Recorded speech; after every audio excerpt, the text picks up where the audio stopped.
Boa noite. Hoje o grupo composto pelos integrantes Giovana, Isabela, Júlia, Letícia, Lúcia, Marina, Nayara, Tawan e eu, Gisele, apresentamos o trabalho Complexo de Tecnécio para detecção de tumores por imagem.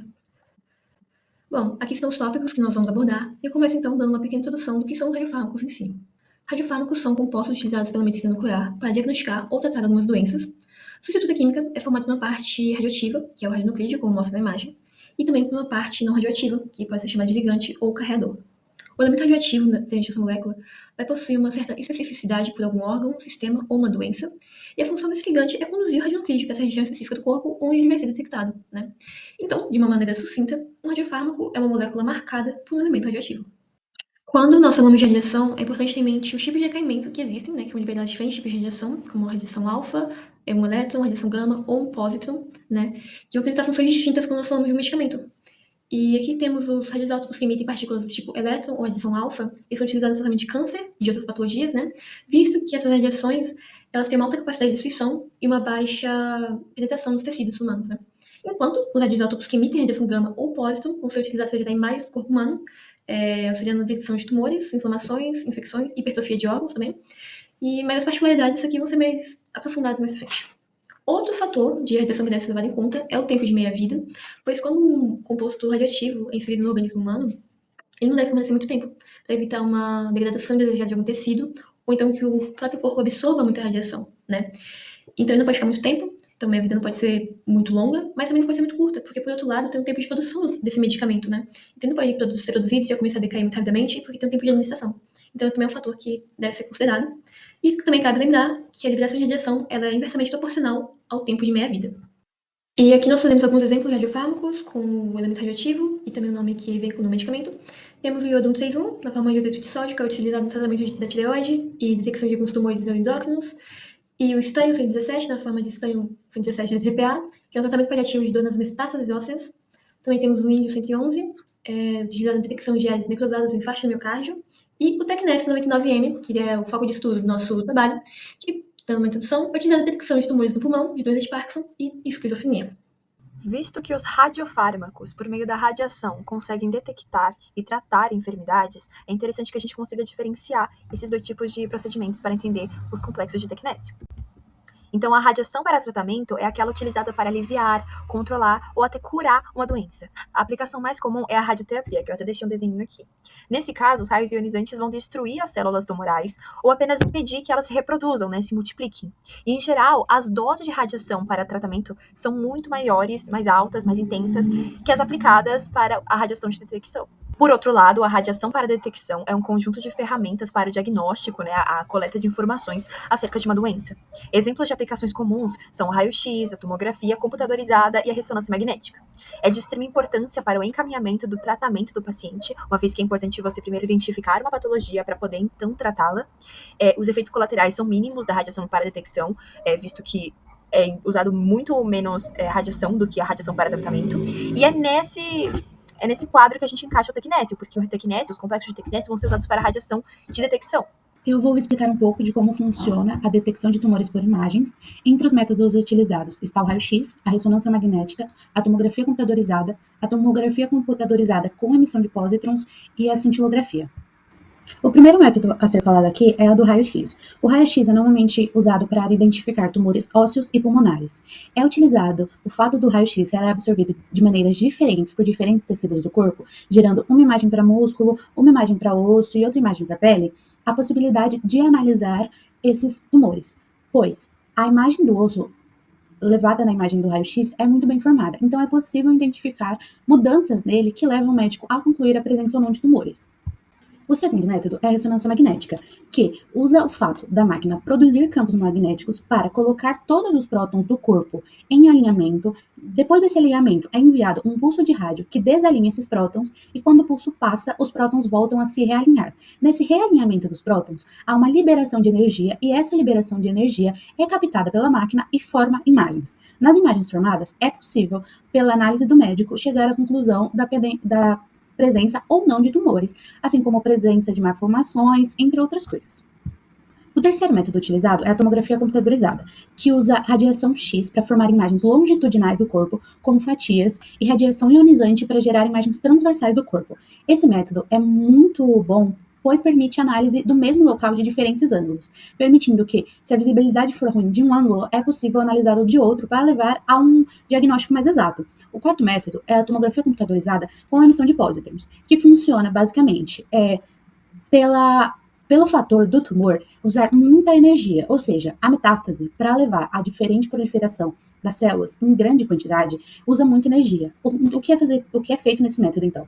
É injetado via intravenosa moléculas marcadas, isótopos marcados no paciente. Os isótopos vão até o órgão e analisam se ele está funcionando de uma maneira diferente, pois, com o isótopo marcado, é possível perceber se está usando mais energia do que o necessário, mais energia do que aquele órgão deveria estar usando. E à base disso é possível chegar a uma conclusão, a um diagnóstico. A cintilografia é um método que vai ser aprofundado no nosso seminário. Ela analisa não só a aparência do órgão, como seu funcionamento.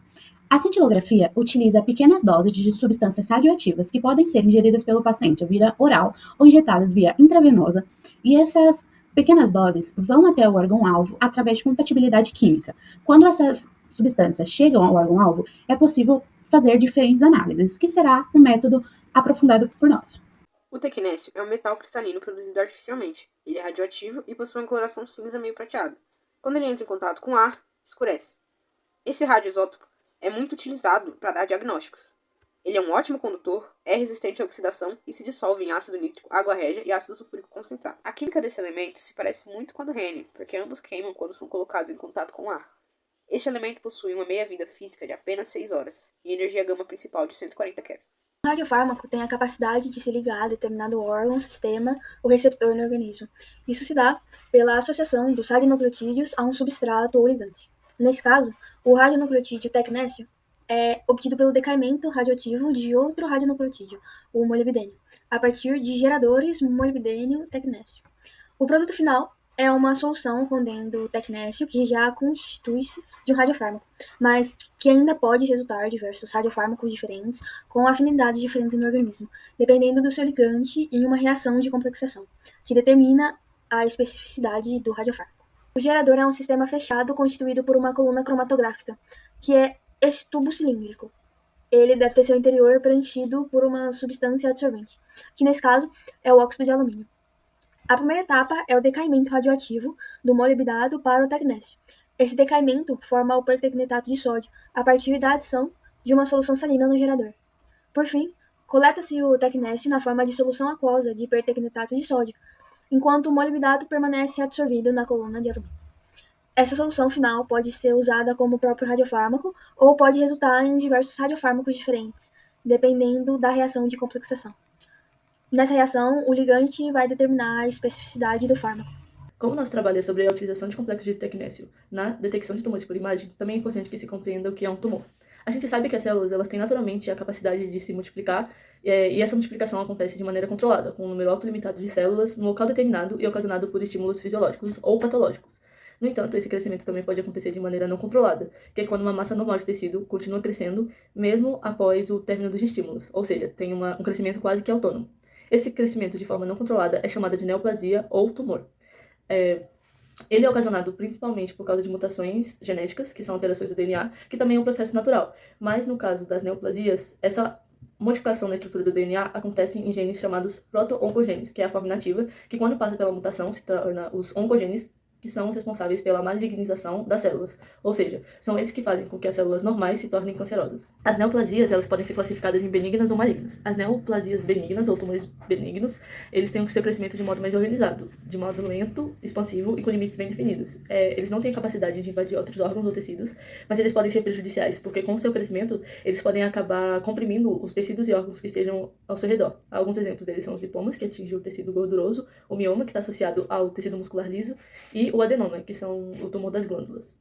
Já as neoplasias malignas, elas têm um maior grau de autonomia e têm a capacidade, sim, de invadir outros tecidos e órgãos. Em seu estágio inicial, ela é chamada de carcinoma in situ, que as células estão somente na camada em que elas se originaram e ainda não se espalharam nos órgãos. Mas, como eu disse, elas têm a capacidade de invadir, então, quando elas invadem outras camadas celulares, elas conseguem ganhar corrente sanguínea e linfática e têm a capacidade de disseminar em outras partes do corpo. E aí, essas novas partes do corpo que têm novos focos de tumor, que são chamados de metástases.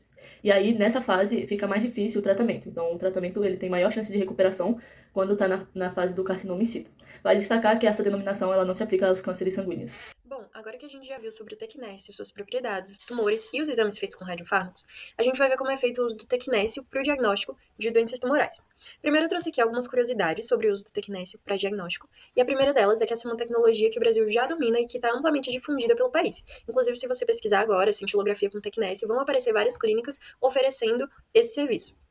Outro ponto é que, no Brasil e no mundo, o tecnécio é um dos métodos mais usados para diagnóstico de tumores, através de um exame chamado cintilografia, e esse exame corresponde a cerca de 80% de toda a rotina dentro de um SMN, que é o Serviço de Medicina Nuclear. Esse volume de uso tão grande tem justificativa em várias vantagens que são oferecidas pelo uso do tecnécio. A primeira dessas vantagens é a sua praticidade de uso, que nas clínicas conta com um equipamento chamado gerador de tecnécio, ou kit, que é esse marcado pelo número 5 na imagem. Ele tem o tecnécio em um complexo com um ligante específico para determinado exame, região do corpo ou patologia que se quer avaliar. Então, por exemplo, se eu quero avaliar um câncer de tireoide, eu vou usar um ligante específico que se direciona no corpo humano para a tireoide. Ele é enviado pelas radiofarmácias e todo o processo do 1 ao 4 é realizado pelas radiofarmácias até que chega no gerador de tecnécio, que é enviado às clínicas. E nas clínicas, os médicos especializados vão pegar o radiofármaco tá aqui dentro e vão extrair uma solução salina de tecnécio que vai ser aplicada de forma endovenosa no paciente. Bom, depois de aplicar essa solução no paciente, de acordo com a fisiologia, o funcionamento do corpo humano e com a especificidade do complexo, por meio das afinidades e rejeições com o corpo humano e os vários tipos de célula, o tecnécio vai se dirigir ao órgão ou à região que se quer diagnosticar. Por ser um emissor de radiação gama, o tecnécio passa a emitir radiação dentro do corpo da pessoa, que vai ser captada por detectores externos de radiação. Depois da dose ser administrada ao paciente, ele é posteriormente examinado por um equipamento capaz de detectar essa radiação que está sendo emitida e convertê-la em uma imagem que representa o órgão ou o sistema avaliado. Esses equipamentos, tá a imagem aqui, e eles são chamados de câmaras gama ou câmaras de cintilação. Nesse caso, eles vão receber sinais cintilográficos. Essa imagem recebe esse nome porque a radiação dentro do corpo da pessoa é captada pelas câmaras gama como uma cintilação. A radiação vai cintilar e brilhar dentro da pessoa e vai emitir um sinal luminoso, que quando transferido para computadores vai ser amplificado, processado e vai indicar a região que está comprometida com alguma patologia. No caso do tecnécio, ele ainda conta com uma vantagem adicional, que é a sua meia-vida curta. É só de 6 horas. Quer dizer que, depois, a cada 6 horas, a intensidade de radiação no corpo da pessoa é reduzida e decai à metade. Então, em 2 ou 3 dias, não vai restar praticamente qualquer intensidade radioativa da que foi administrada para o exame. Esse tempo é suficiente, desde a abertura do kit para o primeiro decaimento, para o preparo do radiofármaco, a administração no paciente e a obtenção de imagens, sem grande exposição do paciente à radiação, que é um grande benefício do tecnécio. Além disso, outra vantagem que o tecnécio oferece é o fato de ser excretado facilmente pelos rins. Então, uma parte desse tecnécio administrado vai ser excretado pelos rins e vai ajudar a não fazer com que a pessoa tenha contato tão prolongado com tanta radiação.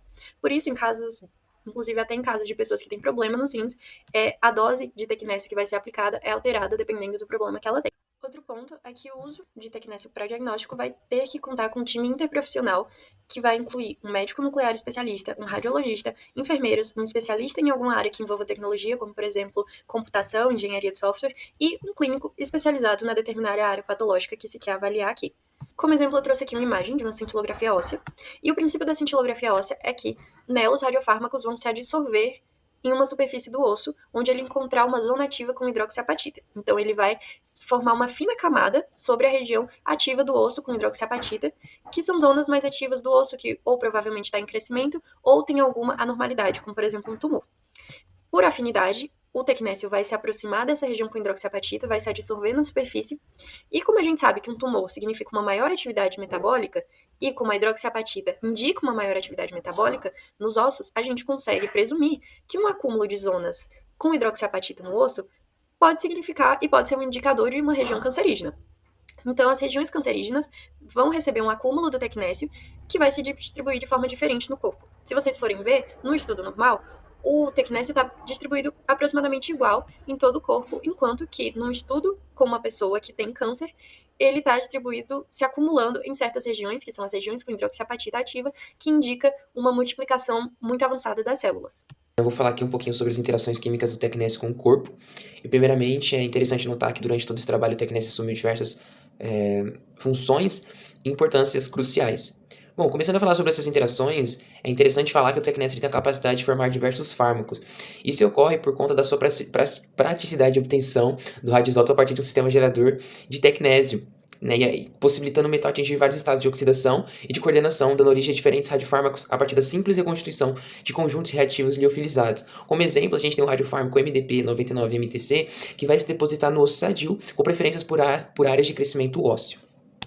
Bom, o TECNES 99M vai formar quelatos com compostos tretamínicos, que vai resultar em complexos lipofílicos que apresentam a propriedade de atravessar a barreira hematoencefálica, distribuindo-se no tecido cerebral. Esses complexos eles vão possibilitar a realização de estudos de perfusão sanguínea cerebral, contribuindo para o diagnóstico de morte cerebral, bem como na investigação de inúmeras doenças patológicas que vão afligir o sistema nervoso central, como por exemplo o mal de Parkinson ou a doença de Alzheimer.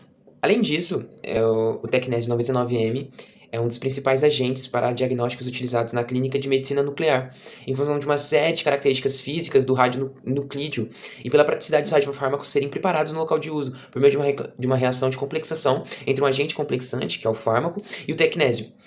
Entretanto, durante essa reação que estiver ocorrendo, podem ser geradas algumas impurezas que proporcionam a formação de produtos com baixa qualidade ou com características diferentes das desejadas. E isso pode ocasionar uma perca de obtenção do resultado desejado. Agora falando um pouco mais sobre os prós e os contras do TECNES na medicina, este radiofármaco apresenta inúmeras vantagens e tornou-se amplamente utilizado no diagnóstico por imagem em todo o mundo, sendo empregado em cerca de 80% dos procedimentos. Isso se deve às suas características físicas, como a emissão de radiação gama de baixa energia, de até 140.000 eV, relativa disponibilidade na natureza e tempo de meia-vida relativamente curto, de aproximadamente 6 horas.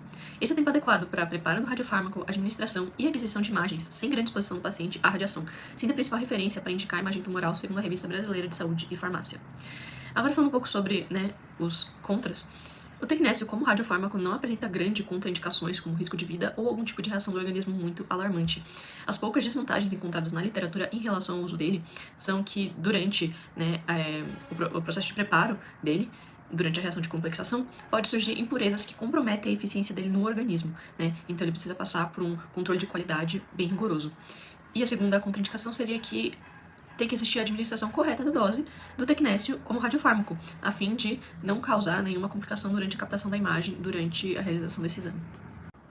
Embora minha última fala já tenha trazido a ideia de que os radiofármacos não são perigosos quando administrados corretamente, eu gostaria de trazer uma fala do presidente da Sociedade Brasileira de Medicina Nuclear de 2016, Cláudio Tinito Mesquita, o qual veio a público com um esclarecimento reafirmando a segurança do uso de radiofármacos por profissionais da saúde. Em sua nota ele afirma: ao contrário do que se pode imaginar, a quantidade de radiação utilizada na medicina nuclear é muito pequena, sendo até mais seguro do que tomar um comprimido para dor de cabeça, por exemplo. Quando as quantidades são muito pequenas e controladas, como é no caso do uso na medicina, não há problema e muito menos risco à saúde da população. E eu gosto muito dessa fala, uma vez que ela elucida a população sobre a segurança desses procedimentos e serve como lembrete mesmo sobre como ninguém devia deixar de realizar um exame que envolva radiofármaco por medo ou receio de contaminação por radiação, uma vez que a manutenção da nossa saúde é essencial para a preservação da nossa vida. Aqui estão as referências bibliográficas que foram utilizadas como base para a elaboração do trabalho. Agradecemos pela atenção.